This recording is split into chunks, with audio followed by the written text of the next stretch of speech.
बयोमध्ये आपण बघतोय की अभिराम बयोला म्हणत असतो, तुला खूप लागलंय ग, मलमपट्टी करूयात. आता बयो म्हणते, नको मला उशीर झालाय ऑलरेडी, अभिराम जाऊ देत मला. अभिराम म्हणतो, नको काळजी करूस, आता इराच्या आईने जबाबदारी घेतली आहे ना तुझ्या बाबाला शोधायची, त्यांनी तर तुला मिठी पण मारली.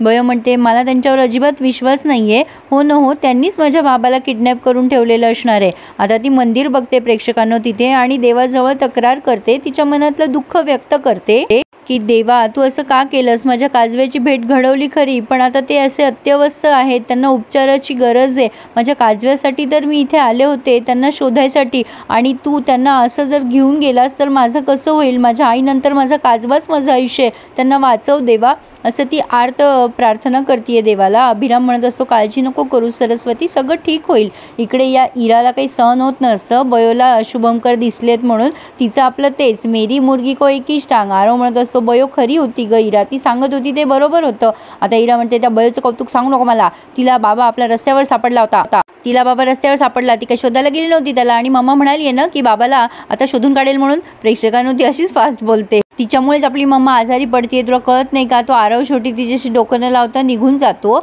आणि आता इकडे या दोघींचं काहीतरी तिसरंच चालू आहे. ती बयो बिचारी इतक्या टेन्शनमध्ये दाखवली आहे, आणि या दोघी म्हणत असतात की ती अभिराम सोबत फिरतीये, तिचा बॉयफ्रेंड आहे तो अभिराम वगैरे वगैरे, असं मोकल काकूंना त्यांनी आग लावून दिली आहे दोघींनी. मोकल काकू सगळ्या कॉलेजला माहिती आहे, तुम्ही विचारा वाटलं तर. मोकल काकू म्हणतात, ती मुलगी तशी नाही आहे, पण तुम्ही बोलताय ते जर खरं निघालं ना तर तिचं काही खरं नाही आज. तेवढ्यात बयो येते तिथे, त्या दार लावून घेत असतात. बयोला आत येऊ द्यायचं नसतं त्यांना, कारण ऑलरेडी 11 वाजून गेलेले असतात. आता या मोकल काकू बयोला खूप ओरडतात, काय ग कुठे होतीस? मला तर म्हटलीस ना तुझा बॉयफ्रेंड नाही आहे, आणि रात्रीची त्या अभिराम बरोबर हिंडतेस. मला ही असली थेरं चालणार नाही, असं करायचं असेल तर इथे राहायचं नाही, बॅग घ्यायचं आणि सरळ निघून जायचं. बयो आता त्यांना अगदी रडून पडून सांगत असते, नाही हो मोकल काकू, असं काही नाही आहे, मी अभिराम बरोबर गेले होते, पण आम्ही वेगवेगळे गेलो होतो, म्हणजे माझे बाबा दिसले होते हो मला, म्हणून अभिराम मला मदतीला आला होता वगैरे वगैरे. पण आता या मोकल काकू तिच्या डोक्याची जखम बघताय. इकडे ही गौतमी त्या दुष्यंतला फोन करून सगळं काही सांगते, कारण त्याचा फोन स्विच ऑफ असतो, लागत नसतो, म्हणून ती वैतागते त्याच्यावर आणि झालेला प्रकार सगळं सांगते. दुष्यंत पण घाबरून जातो, काय हे सगळं एवढं घडलं? हे बघ गौतमी, तू टेन्शन घेऊ नकोस. पण गौतमी म्हणते, आता आपल्याला शुभंकरला आणावंच लागेल माझ्या मुलांसमोर. पण आता हा दुष्यंत म्हणत असतो, तू वेडी आहेस का? असं कसं शक्य आहे? पण गौतमी म्हणते, जिवंत नाही पण मेलेला शुभंकर मला माझ्या मुलांना दाखवावाच लागेल.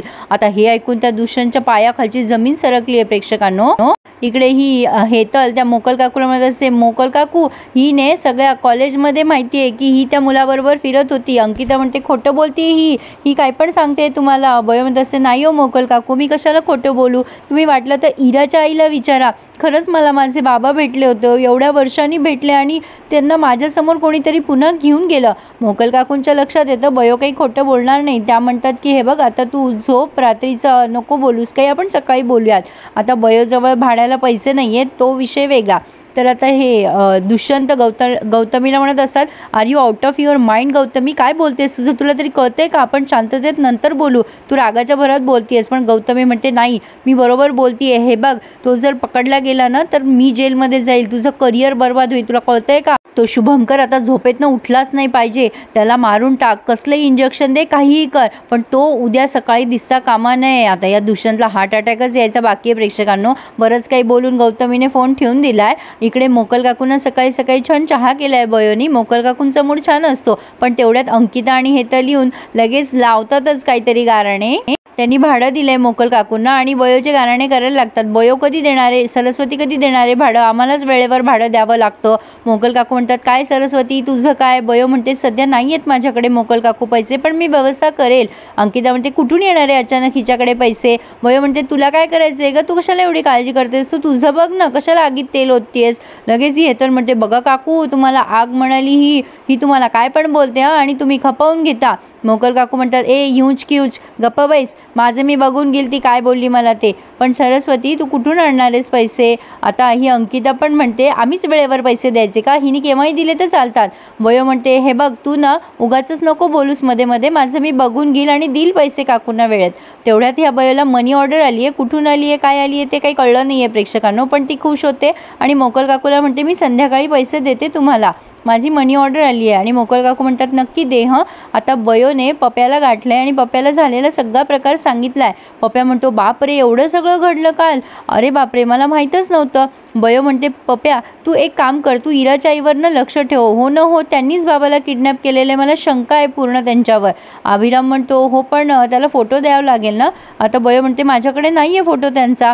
तर आता अभिराम म्हणतो सोशल मीडियावर असतील ना त्या, आणि गौतमीचं अकाउंट बघतात ते आणि पप्याला फोटो दाखवतात. पप्या म्हणतो यांना तर मी ओळखतो, घारे डोळ्यावाल्यानं, पारिजात नाव आहे यांच्या घराचं. मागच्या महिन्यातच मी नळाची चोरी केली होती यांच्या घरी. म्हणजे मला माहीत नव्हतं सरस्वती तुझं घर आहे, म्हणजे चांगल्या क्वालिटीचे होते ग, नळ होती मला, पण आता नाही करणार मी. बयो म्हणते हे बघ तू सुधारणार नाहीस ना, पण ते काही असो तू या बाईवर लक्ष ठेव आणि मला त्या कुठे जातात काय करतात ते सगळी खबर कळवत राहा. मी आता कॉलेजला चालली आहे. आणि प्रेक्षकांनो इथे हा रिव्ह्यू पूर्ण झाला आहे. पुढे आपण बघतोय पप्याने इराच्या आईवर बरोबर लक्ष ठेवलं आहे गौतमीवर, आणि बयोला सांगितलं आहे की त्या कुठल्या तरी म्हणजे मॉलपाशी आल्या आणि तिथून दिसेनाशा झाल्यात. बयो म्हणते हो न हो तिथेच कुठेतरी माझे बाबा असतील. आणि या गौतमीने दुष्यंतकडे गेली आणि विचारते झालं का काम. या दुष्यंतच्या हातात कसलं तरी एक अवजार आहे आणि त्याला रक्त लागलंय, पण आता त्याने खरंच शुभंकरला मारलंय का कोणाला मारलंय हे पुढे बघूयात. प्रेक्षकांनो कधी कधी मला प्रश्न पडतो की मालिकेची खरी हिरोईन ना गौतमीच आहे. बयो तर बिचारी विलन आहे या मालिकेमध्ये, पण गौतमी खरी हिरोईन आहे. काय वाटतं तुम्हाला नक्की कळवा. आणि आजचा रिव्ह्यू आवडल्यास प्लीज एक लाईक करायला आणि माझं चॅनल सबस्क्राईब करायला विसरू नका. धन्यवाद.